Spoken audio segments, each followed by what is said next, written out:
يا الله إني ناديتك وسعيت، إني استهديتك فهديت، بالقرآن أنرت طريقي.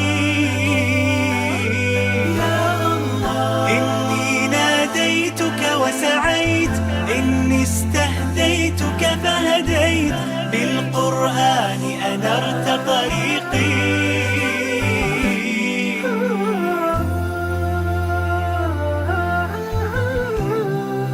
Assalamu alaikum warahmatullah.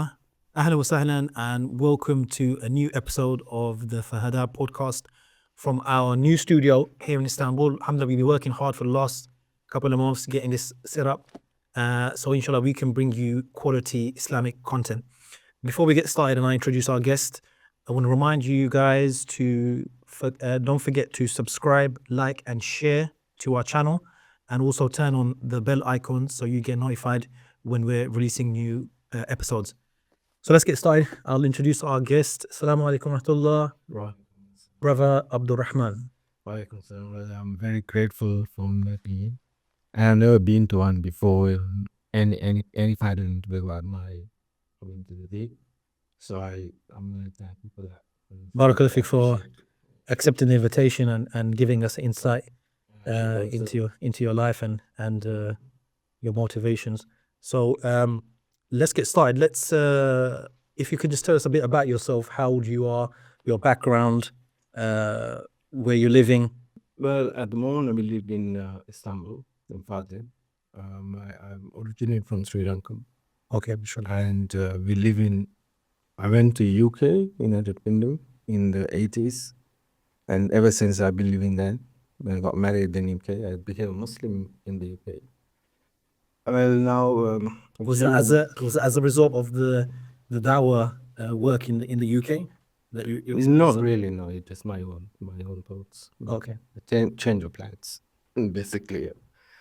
Yeah. So I got married in 2007, and now we live. I have a big family. I got 5 children. We live in Istanbul. They're studying here. They're doing their Quran lesson. Okay, alhamdulillah. So you got married after you embraced Islam? That's right. After about 6 years. 6 years after embraced Islam. Alhamdulillah. And how old are you, if you don't mind me asking, Uncle? I'm not that old, actually. What do you think? Okay, I should say, how many years young are you? I'm almost 60, I think. Alhamdulillah. Yeah. That's nice. I'll give you Iman and Health and Iman. Okay, so you mentioned you're living in Turkey with your family. So your family's here with you. You got 5 kids? Yeah, 5. Four girls and 1 boy. Our eldest is a girl. Alhamdulillah, and they were born into Islam. Alhamdulillah. Because I'm married to a Muslim. Indeed. Yeah, so I live with them. It's quite happy. There's no problem so far. What was so Abdur Rahman is the name that you chose? It's actually, I didn't choose anything. My friends, when I became Muslim, they chose this name for me, and then I stuck with that. It's not the official name. Yeah. People know me as Abdur Rahman. The Muslim world know me as Abdur Rahman. The official world still have my original name. Yeah, so I'm moving with that. I did that. What was your original name, if you don't mind me asking? Of course, no. It is Rabi, and my surname is Rubego. That's too short for a Sri Lankan name. Yeah, because I don't know, Sri Lanka has a different type of histories. They were colonized by Portuguese. So we have kind of a Portuguese link to our family. Yeah. The Rubeiro is actually Portuguese. I was going to say, it sounds a bit Spanish or... Yeah, because the governor, I think 16th century, I'm not sure. His name was Rubeiro, so there's a rumor saying that we're linked to them, to these guys. And you moved to the UK in the 80s, in 1980? Yeah, 1989 actually, the end of the 80s. Because I actually worked in an airline that belonged to the United Kingdom. So that's how I moved to UK. So I was working for the airline, so I had a work visa. Let's talk about your life before Islam, before you accepted Islam. What religion or ideology were you associated with? We were like, if you know anything about Sri Lanka, they are Buddhists. Majority of Sri Lankans are Buddhists. and they are minorities, Christians and Muslims, about 10% at that time. Must have grown a bit more now. And then Hindus are there as well. So I was a Buddhist. So my parents practiced. They didn't really practice, but they were Buddhist. So I went to a Buddhist school. So I was a Buddhist, as I said. Would you classify yourself as a practicing Buddhist, or were you Buddhist by name? As a Buddhism is the way.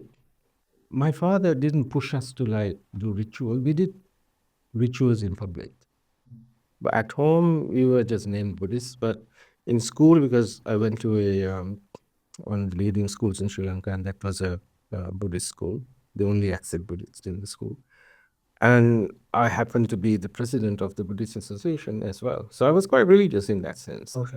Right. So, but Buddhism is not, Buddhism is a philosophy. So it's about way of life. It's not a religion as such that you have lots of rituals. Yeah, so I think, yeah. Okay. What did you know about Islam pre Shahada, pre? I didn't know anything about Islam at all. I didn't even recognize people. I had seen people with a hat, but I didn't know what they were. I never wanted to. I didn't even. It didn't occur to me even to ask someone who these people are. And I didn't have any friends, Muslim friends. We were completely isolated because, so I didn't have no knowledge until I became a Muslim about Islam. What led you to Islam? Oh, it's a long story. It's so if you want me to ask questions or you want me to start the story? Yeah, you can. Well, Explain, inshallah. way back when I was little, I always questioned about life. I used to ask my parents, what's the purpose of life? So that was the beginning. Why we living? Why you guys work? Why you want to earn money? And what's this all about? And I had a particular interest when I was really young, about 10, 11, 12, growing up. Particularly interested about stars and stuff, intergalactic objects. So I used to study them a lot.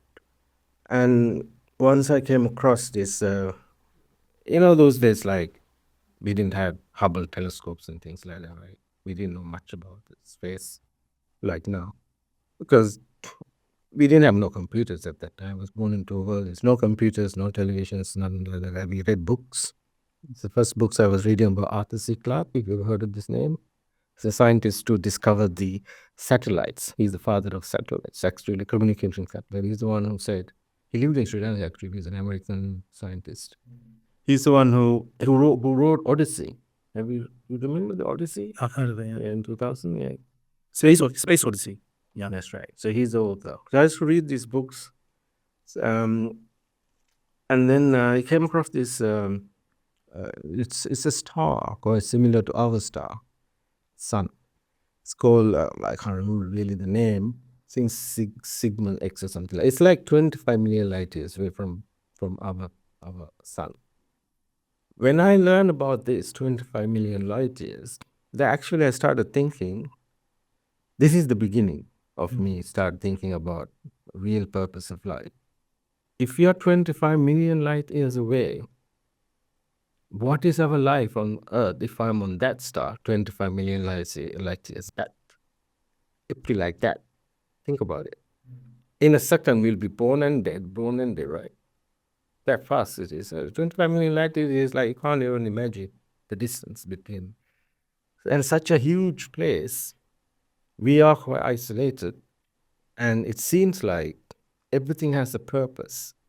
Even grass, the animals eat grass. So these were questions that were coming from your own mind. Yes, so thinking something or someone that triggered these questions in you. You said you did mention that you were always thinking about these kind of things. Yeah, okay. Yeah. And also my father was a mathematician. And so Max may have played a role in my life as well. He is quite an intellectual person. His friends, they used to discuss about. My father, I used to hear him talking to his friends that he believed in oneness.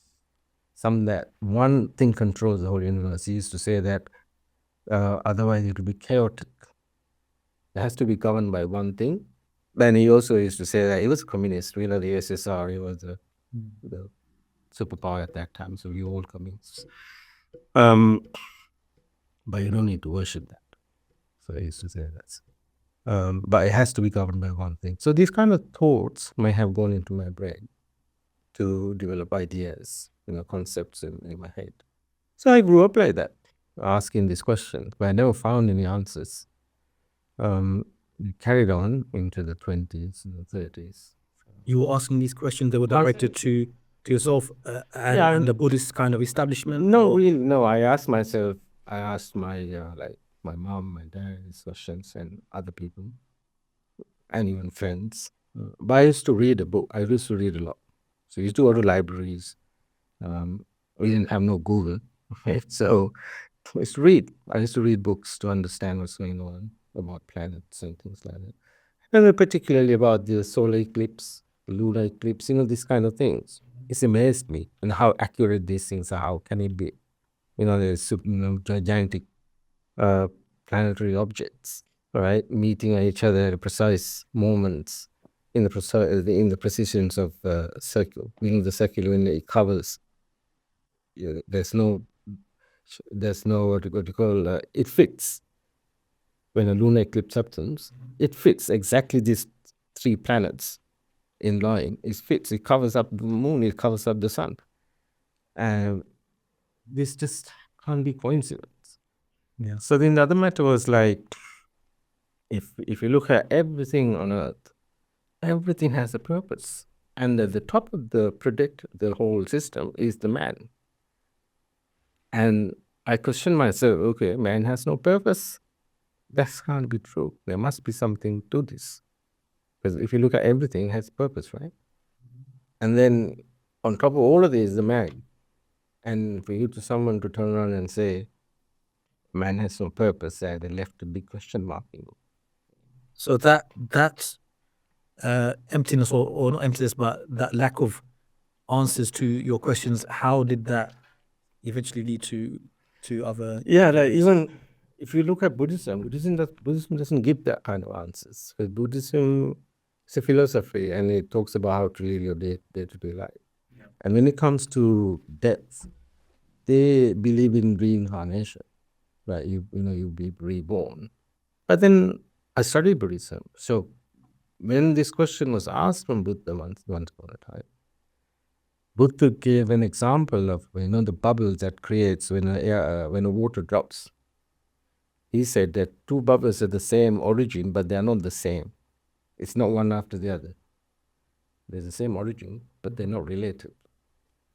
So from that, I can understand reincarnation is a question mark there, right? And also, like what the Buddhist says, like karma. You will face your akhirah, now we call it, right? Afterlife or reincarnation depends on what you've done in the past. But if no one else governs that, you can do whatever you want, isn't it? Right? You control your soul. So you can commit any sins, and when you die, you can control to become a man again, or an animal. Because they say, according to karma, you might become an animal, you become a snake or a snail or something like that, right? Not a supreme being. Supreme being is the human being. But for you to become a human being, you must have good karma in the past. So it's someone else not controlling that. If you're in charge of your own soul, then why can't you change that destiny? You're in charge, right? I can change that destiny. So even that, it didn't match. So I had all these questions on it. Yeah, so that's the history. That's where I was. That was back in Sri Lanka. Yeah. The oldest thing back in. That's good. I was small, growing up. What triggered your interest in Islam? Well, later on, it went on like that. And if I may continue, what happened was, so I did, my background was tourism. So I studied tourism. I did hotel management. So I went into hotel management. I was managing hotels. So I had to travel the world. And then after that, I joined the airlines. In there, I met a friend. It's a Christian friend. And I used to talk to him about this stuff. And then he spoke to me about God. There's a thing called God. God created all this stuff. Then that actually struck me. Like, okay, that's interesting. So that's the first time I've seen churches and stuff like that, but no one told me there's a God, right? And God, the creation thing. When he mentioned the creation, I wanted to know about the creation. That kind of, then I thought, okay, that makes sense. So that somebody's created and he's in charge, right? So we are governed by the supreme. Then I remember what my father used to say: the whole universe has to be governed by one thing. So now this is what he said was matching. You see what I'm saying? So then I became Christian. Okay, so Yeah, I embraced Islam for a short period of time. how long? I don't remember really what. Well, maybe 5 years, 6 years. Something like that. But there's nothing there. It's quite a long period of time. Yeah, but still, what to be Christian? Nothing, right? You're being Christian, that's it. There's nothing significant about it. It's just, if somebody asks you what's the religion, that's a Christian. Does that There's no do anything being Christian, do you? does that mean that you're not fully convinced with Christianity? No, there's nothing to convince you because it's all about like emotions. Christianity is about love, emotions, Why did you make that decision then to? That's the God thing. Because The God created thing, then I like the idea. Now it matched with my questions. So I said, yeah, okay, then that's one step closer to my answers. But you wasn't fully satisfied. No, it wasn't. was something. There's something missing still. Okay. There's a big part missing. They all talk about love and emotion. So it wasn't satisfying me. I was busy with my life anyway, I wasn't alcoholic. Not alcoholic really, I used to drink a lot. Hotel trade, tourism. It's all about, fun, alcohol, partying. That was my lifestyle. I used to party every night. I told alcohol. I used to live in hotels. I didn't stay at home. I should stay in hotels. If you're managing, you get hotel accommodations. You live in hotels, 5-star hotels. So on the go lifestyle, always moving around, Traveling. Yeah. So and also you get discounts for everything. So you're free. You eat, drink, and make around. That's that kind of lifestyle. And there's another interesting part if you want to know. I also had an interest in Scientology. Have you heard about that? Church of Scientology. I've heard of it. Yeah. Tom Cruise. Tom Cruise. That's right. Because when I was researching stuff, I've seen pyramids. I just really like pyramids. Egypt. There's massive structures, and then like there's a myth. I don't know. It's a myth or stories or folk stories for saying that these massive structures were built by aliens, right? Or I also had this idea about there had been another planet next to the Mars and the Earth. There's an asteroid belt.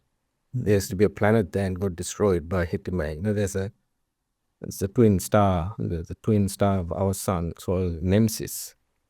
So the Nemesis hit this planet and it made into debris. So you have that asteroid belt. So human race must have been there before. So knowing they're going to be hit by an asteroid, they traveled to Earth. And they were an advanced society, advanced civilization. So they're the people who built this stuff. So I had the idea of aliens as well. I just wanted to have money. You had to pay membership though, become a scientist. So what do you call someone that's part of that belief system? Scientologist. Yeah, Scientologist. Yeah. So in believing in aliens, I didn't really follow. It's just fun, because I used to go to travel. I used to go to these places, and they all wearing red, full white. It's very decent. And listen to sermons, and they do this kind of rituals there, I don't know if you've been doing the places like India. They have these churches. They're called silent church. You go there, you observe complete silence, so you can hear the echo of the universe. Places like that, right? And try to go to these places and relax and contemplate. And how long were you a Scientologist? Oh, it's a few. It's money, right? Yeah, and carried on like that, and then kind of year 2000, because I had an apartment in the UK in London, so I should stay there. And there I started meeting a Sri Lankan. I used to go to a pub nearby. So there were some cricketers that's from Sri Lanka. I used to play cricket. So they introduced me to a guy, a Muslim guy in London. And he started associating me, like he'd come to me to see me. And he had an agenda of introducing Islam to me. So he used to talk about Islam. That's the first time. So wait a second, if I got this right, This is this guy used to come to the pub. no. He, through the friend, the Sri Lankan cricketers, there was an introduction to this man. So he knew each other. They're all from Sri Lanka. I didn't know anybody from Sri Lanka. He was a Sri Lankan. Yeah. Lived in London. So he started seeing me regularly. Well, he had an agenda, obviously. He's passing, giving me dawah slowly. And he was talking about Islam. Yeah, so then that's kind of the journey. Then That was the first interaction with a Muslim. that's right. I would have an interaction with Muslim, but not an Islamic interaction, right? They would have been Muslims. Right? There were a lot of Muslims who doesn't know what they're doing anyway, right? Drinking. There were Muslims drinking with me. So this is the world today, right?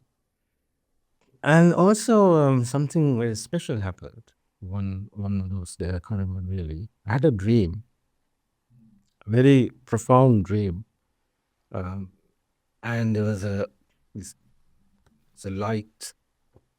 I used to when I have a dream, I used to write the whole dream. When I wake up and I write the dreams. I had the habit of writing my dreams. And they were quite colorful, nice dreams I had. I used to write dreams. And this one, is in a white background. And a figure appeared in the sky. And it was booming light from him. And he told me, I'll give you 3 signs, you need to follow them. But don't tell anyone. Don't tell 3 people on it. And I was shocked. I was sweating. I got up straight away because it's quite profound. It's like quite light. This was while you was a Scientologist. Yeah, I was everything. Right. So Scientology is not something that you think. It's just a thing that it's like club membership. Right? It's a club kind of. So in the evening you go there if you want to. It's not something compulsory. There's nothing to believe. I didn't believe. I had a thought about aliens. Aliens may have been this stuff, right? And so what is it? Nothing. Aliens build it up. So what? We are here now. Aliens are not here. You see what I mean? So there's no connection. So it's not. It's just still enough to satisfy me. Anyway, my hunger is still there. And yeah, so I told that dream to his brother. Because in the dream, he said 3 people. Because I kind of trusted him, what he was saying about Allah, about Islam. And he talks quite in details. And I kind of like the details he's giving me about the deen, the Islam deen. I told him the dream. And then he went and told his dream to an imam in London, in Wimbledon. So, and also he started taking me around to different groups to listen to talks. They were what do they call them? The people who travel, what they told them? They travel for 40 days. Tabligh Jamaats, yeah. But I went to these groups, I didn't really like that. And then we went to different groups. And one time, we went to a group and they were talking about Sharia, Islamic Sharia, the fairness, the justice. Because, I'm coming from a communist background. So we have the justice in the communism. We have to be fair for everybody. All humans are equal, that kind of stuff. And when I heard the Islam as Sharia, now I have all the spiritual stuff, right? I heard the spiritual stuff from Christianity, the love, the emotions, all of that is there. When I heard the Sharia then and rulings and also punishment, and that is the Akhirah, in Qiyamah, like judgment day. You'll be judged according to what you've done, and then there's a hell and heaven. He will reward you or he will punish you. And on earth there are rules and you need to abide by. There are stuff that's forbidden for you to do. Kind of is great. It's like parenting. Having a parent. Your parents want to say no. Majority of the time, your parents say no, right? They'll very rarely say yes to something. So I think that being a parent, so he's a creator, it's like a parent. He's saying no to most of the things and yes to some other things. And then there seems to be quite fitting. And now there's a purpose. Yes, Buddhists said about afterlife, reincarnation, and all the sort of things. And Christianity filled me with all these emotions, right? And on this part is filling me, okay, there's a justice on earth. And to have that, you need to be righteous. To reach that, you need to follow certain steps, like the prayer and all the other rulings that you have. You can't drink, you can't do this, and you can't have, certain things out of marriage, right? As family values. There are a lot of values. And I was like, this is interesting. I said, okay, let me listen to you properly. So I made an appointment to visit him in his house. I went to his house in the morning. He made breakfast for me. This is 2001, March the 10th. I went to his house. We had breakfast. His family was there. He was married to a foreign girl. I can't remember some. And he started talking about Islam again properly. I was listening. He would show me books. And I was reading some books, Truths.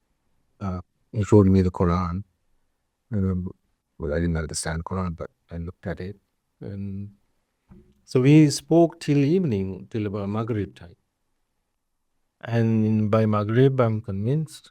I said, let's go and Shahad. He says, well, yeah, we went to the Nafi. Yeah, in the evening. That's enough now, right? There's nothing to wait. You know the Imam that he told the dream about? He has already spoken to him. So we went to this masjid, this Wimbledon Masjid in London. Went there and Imam already knew about me. So I gave Shahad. That was my entry into the... And that was 2001, you said, so Yeah. 23 years ago, alhamdulillah. Sure. What was the feeling like when you... Well, didn't have any feelings. Just, I was happy. I was thrilled. That, it was, when you're hungry, and you eat, Yeah. very full. Yeah. So it's like that. When you lost something, found it. You feel fulfillment, right? Yeah. It's like that. So you feel achieved. So, what was your family's reaction like? Well, next morning I rang my mom. And my family was quite liberal people. They're both educated people.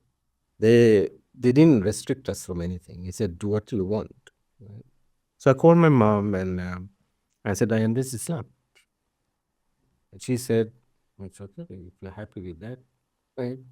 And later on, my mom said that she didn't believe that I was, serious about it. Because I was running around like a headless chicken. I was enjoying my life. That was my lifestyle. I lived a quite extravagant life. Eating, drinking, driving, running around the world. A happy life. No problems. That's how I live my whole life. How old you when It was, I think, 2001. What it makes 37. Right, so you could say it was quite later on in life. Yeah. That's right. And I was already I was a manager for British Airways, working for an airline. I was a manager there. I was controlling whole of the region. I was the manager for the regional manager at that time. So I was having a big position in life. So quite mature, I can say. But the habits are there. That's part of life. Like, if you speak to any non-Muslim, the drinking and that kind of lifestyle is normal. You said that you told your mom she was... Yeah, she said, if you're happy, it's okay. Any of your family accepted Islam? My mom accepted Islam very recently, during COVID. That's very later on. But the thing is, like, I think I'm sure you have a question in that. My family, I have one brother. That's my family. I don't have anybody else. He he knew that I became Muslim. There's no problem. He even drop when I go back home holidays. He used to drop me to the masjid and he used to wait outside. Till I finished Jummah in Sri Lanka. And he used to drive me back. But when I got married in 2007 and I went with my family, the hijabis, and that's the time they started making problems. They didn't like the hijabis coming. So they kind of they stopped my inheritance and I'm not getting anything from them. They completely rejected. It's a funny story if you want me to say once. And then we used to go, we had like 3 kids at that time. We didn't have 5 of them, 3 children. Then I started meeting Muslim friends. I was making Muslim friends in Sri Lanka. And once I invited 3 families to a house. But you know, Muslim families, they got big children, large families. Each has about 6, 7 kids. There is quite a big Muslim. Yes, and there's community there, yes. Quite good, yeah. So I bought some mats, right, to eat. They eat on the floor. So I just bought them. They were in the sitting room. I just put it there. Just bought them. And my brother came. He doesn't live there, but my mom only lives there. So my brother walked in, and he saw these mats, right? And he went mad. He goes to me like, "What's going on here, man? You're doing rituals here, right? What is this? I know about your prophet, and he's this, he's that. He used to do this, he's with the sword only. He used to kill people to marry their common misconception. Yeah, that's right. And I was gobsmacked. My wife was very upset, and my mom started crying, and he was shouting, and he was so angry, and then he left. He came back after a half an hour and he apologized. But I can see the anger in them. They're so upset. It feels like, even when you say I told some of my friends, like, you became Muslim, inside, what? Muslim, man? I mean, that's the country religion, Because even in Sri Lanka, they consider Muslims are low class, weak. If you look around the world, you see a lot of poverty in Muslim world, right? Or if you look at the rich Muslim world, you see they say they're barbaric. They chop people's hand. They don't care. They're racist. They will behead you, but they can do anything they like. They steal people's, like they steal oil, isn't it? These people's money. They live in luxury lives. So that's the picture they have about Islam. They steal. They're dirty people. Look at the way they dress. They're not smart. They're not clean. They got big, massive beards. So that's the normal. When you say they, you're talking about The Muslims you're talking about people, the Sri Lankans in Sri Lanka. view on perceptions of Muslims. Muslims, yeah. Okay. Those days, maybe a change now. I don't know. That's my brother saying. How are they now? I mean, with time, that was quite some time back. Yeah, they are still the same. We don't, especially my brother's wife. I should mention that she's like properly head Islam. Yeah, she's even my wife trying to give dawah to her, but she rejected it completely. Your mother, No, my sister-in-law. sister-in-law. Okay, you said your mother expect. Yeah, so my mom. So I used to work on my mom. My mom thing is like she was let's say in Western classical culture. So when we grew up, like we had libraries at home, like Plato, Socrates. These are the books I've read from young days. And she always said that. So when I talk about Islam, I talk about proper things to say. Socrates said the same thing. They're quite contemporaries. The same stuff. But anyway, I used to give her dawah, but she doesn't know I'm giving her dawah. I know even on the phone, where every day I talk to her. So every day I talk about Islam with her. What I did was for a couple of years, I think I started explaining the names of Allah to my mom. So every day for a week, we talk about one name. So we went through the entire 99 names of Allah. So, and she liked it. That's great. So she used to listen. And when finally, the Surah Naba, the last verse in there, it says that you'll be dust on that day. You wish you were dust. Yeah. And, I told her this, this Surah. That's what Allah says to me. Then I said, so don't you feel that, when you get caught, when you do something wrong, you get caught, you feel that, no, I wish I hadn't done that. Imagine this time when you are facing the Creator Himself and you have nothing left, you're done, hellfire is the place you're going to go, you have no choice, you feel that. And she understood that. And during COVID, actually, so I was actually stuck in Sri Lanka with her, so I used to talk to her. I went to visit her. And one Friday, early morning, she suddenly had a shower, came to my room and said, I want to become Muslim. So, yeah. So I was shocked. Then I called my wife.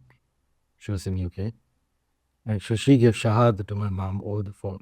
So she became Muslim, but one condition, that she didn't want my brother to know. Okay. That would cause issues.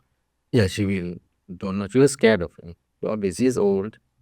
She was old, and I wasn't living there. My brother is in charge of her. My father's passed away. And so my mom did Shahada. So I kept it quiet, right? And she passed away a year after. The next day she passed away. So she accepted Islam, and after a year she passed away. Yeah. May Allah accept her. And she must have been quite elderly, yeah? Yeah. I can't remember the age. But yeah. Inshallah, Must be her 80s, yeah. we have hope that Allah subhanahu wa ta'ala in his mercy, that when she accepted Islam, took her shahada, that her sins were wiped away. So I mean, we can look at it in the way that she had very minimal sins. Inshallah, make dua that Allah subhanahu wa ta'ala make his for her on the journey. Let's speak about your life now. So you're living here in Turkey, Istanbul. What brought you here? Well, you see, when I became Muslim, the first thing I did was to leave the job. I left the airline industry because it doesn't suit the religion. That lifestyle doesn't suit that kind. So I studied again. So I became a social worker in them too.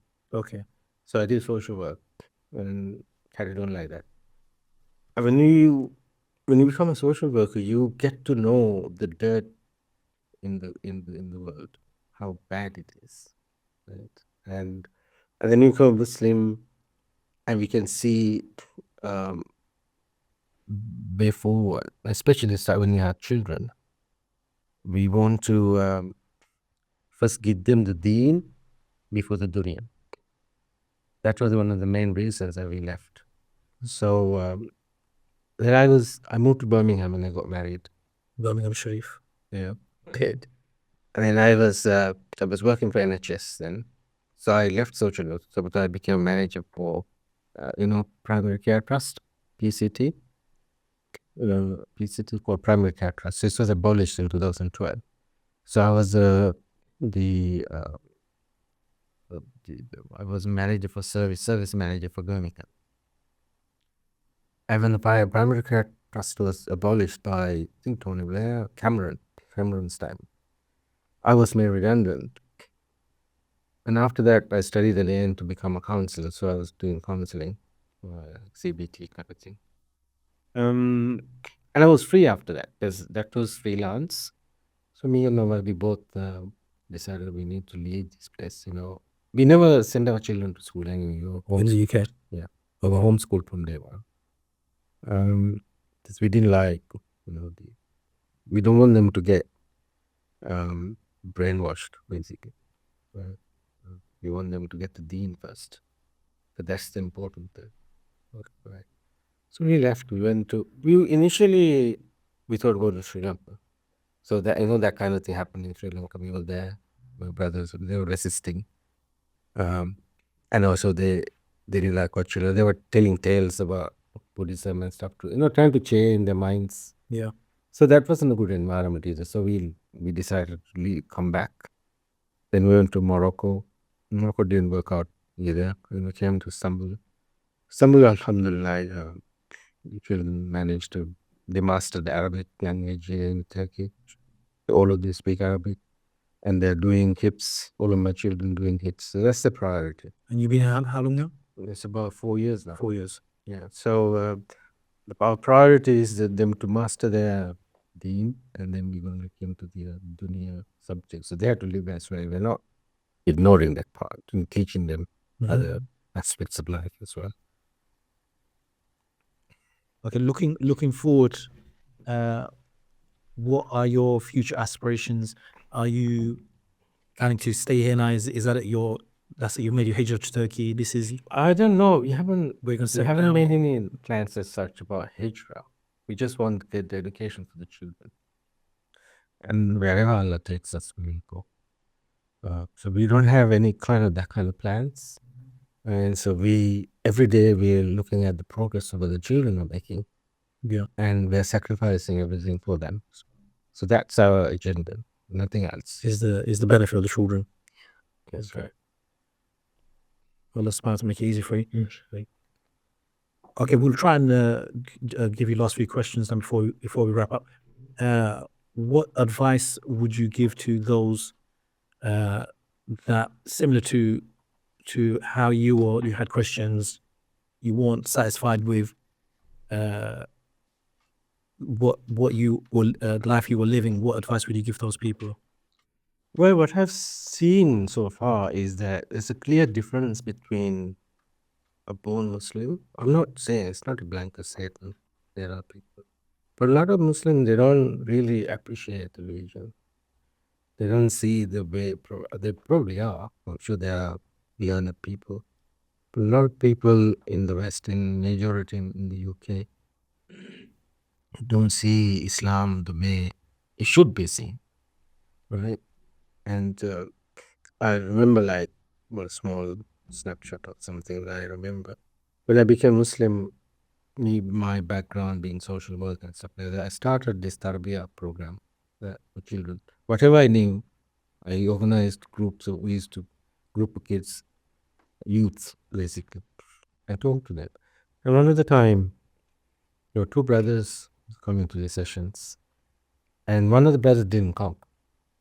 So I asked him what happened, but was here. Or my mom said he's tired, stay home because he played football in the morning. That kind of things. So I went to the house and I said, if you give this kind of subliminal messages to your children, that you can put Islam in the back burner, they will think it's not important. It should be the other way around. We should encourage your child go for Islamic studies, not to your games. That this is how you think, how you motivate your children, what messages you are giving, what concepts you are building in your children, because you can see where the world is heading. It's very clear now, and these people who've been hiding, beating behind the bush, but they have all come out now. You look what's happening in Gaza and places. The whole world see it's wrong, but it's keep on going. We keep on going, right? The wars everywhere and the behavior of the world. And majority of the Muslims, they're still living in their daily lives, right? So my advice is, time is ticking. You might not have much. This is to non-Muslims or generally to everyone? Generally to everyone. Okay. Yeah. For Muslims, they need to see Islam as as it was presented, right? Not through the secular lens. So we failed. Sometimes most of the people, they look at Islam through secular lens, which is, I'm not blaming them, because sometimes they don't even know that, that they are seeing Islam through secular lens. They become so secularized. And yeah, so that's the advice. Okay, so before we wrap up, if there are any of you that are not Muslim, you got any questions about Islam, you're interested in Islam, do drop us a message. Join the global Ummah, become part of the Muslim family. And you never know, maybe we'll doing an interview with you on our next episode. Jazakallah khair once again. Assalamu alaikum wa rahmatullah. Assalamu alaikum.